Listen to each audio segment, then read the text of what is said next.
Good morning. तो आज हम बात करेंगे एक इम्पॉर्टेंट टॉपिक पे, बच्चों में मिल्क टीथ मतलब दूध का दांत कब निकलना चाहिए और लेट से दांत निकलने के क्या क्या कारण हो सकते हैं और उस समय पेरेंट्स को क्या स्टेप्स लेने चाहिए। ओके, सो मिल्क टीथ यानी कि दूध का दांत या प्राइमरी टीथ भी जिसको कहते हैं बच्चों में कब निकलता है। सबसे पहले बच्चों के लोअर टीथ मतलब नीचे के 2 दांत निकलते हैं जिसको सेंट्रल इंसाइजर भी कहते हैं।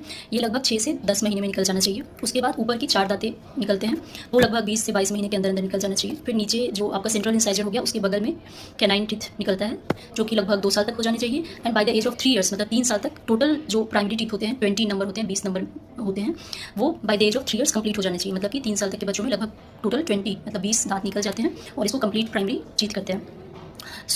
कई बार बच्चों में देखा गया है कि 6 महीने के हो गए, 12 महीने के हो गए, पर एक भी दांत नहीं निकला है। 12 महीने के हो गए फिर भी एक भी दांत अगर नहीं निकल रहा है आपके बेबी में, तो उसके क्या क्या कॉमन कारण हो सकते हैं वो हम डिस्कस करेंगे। सबसे पहला कारण होता है फैमिलियल मतलब जेनेटिक। फैमिलियल का मतलब क्या हो गया कि बच्चे के फादर की साइड या फिर मदर के साइड के लोगों में भी देखा गया है कि उनमें भी डिलेड टीथिंग हुई थी, मतलब देर से उनके भी मिल्क टीथ निकले थे। इसमें कोई कंसर्निंग बात नहीं है, ये अपने आप धीरे धीरे ठीक हो जाता है, मतलब बच्चे को टाइम से दांत आ जाती है। लेकिन कुछ अब नॉर्मल कॉजेज भी होते हैं, मतलब कि जिसमें कि डेफिनेटली पीडियाट्रिशियन या पीडियाट्रिक डेंटिस्ट को इंटरवीन करने की जरूरत पड़ती है। ऐसे क्या क्या कारण हो सकते हैं, जैसे कि कुछ न्यूट्रिशनल कॉजेज, जैसे बच्चों में कुछ विटामिन की डिफिशियंसी या कुछ बच्चा अगर बहुत मेल नरिश्ड है मतलब कुपोषित है तो फिर उसमें डिलेड टीथिंग हो सकती है। इसके अलावा अगर बेबी प्री मैच्योर बॉर्न है, लाइक कि नॉर्मली बेबी बॉर्न होते हैं एट 9 मंथ्स, तो सपोज कोई बेबी 6 मंथ्स में बॉर्न हुआ तो 3 मंथ्स का डिले हो सकता है टीथिंग में। इसके अलावा अगर बर्थ के टाइम पे बेबी का वेट काफ़ी कम था तो ये भी एक कारण हो सकता है डिलेड टीथिंग का। कुछ हार्मोनल इशूज लाइक थायराइड की इशूज, पिट्यूटरी यानी ग्रोथ हार्मोन की इशूज, ये सब कॉमन कारण है जिसकी वजह से डिलेड टीथिंग होती है, along with some developmental issues है और कुछ सिंड्रोम्स मतलब जेनेटिक कॉजेज।